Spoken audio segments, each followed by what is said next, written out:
कैसे हैं? I hope आप बहुत अच्छे होंगे। मेरा ये दूसरा व्लॉग है।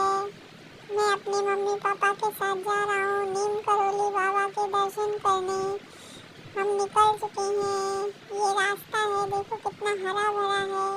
बहुत ऊंचे ऊंचे से पहाड़ हैं और हम पहुँचने वाले हैं। आप लोगों को दर्शन तो हो ही गए होंगे मंदिर के। अब हम मंदिर के पास जाएंगे।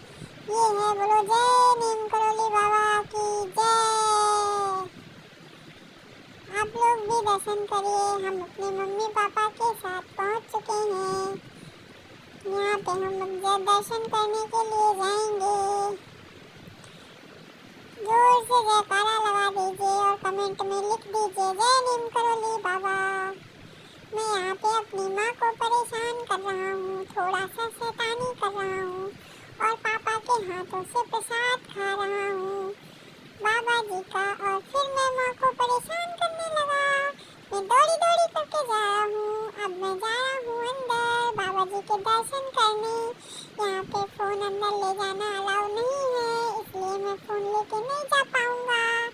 आप लोगों को वीडियो अगर अच्छा लगा हो तो लाइक शेयर कमेंट कर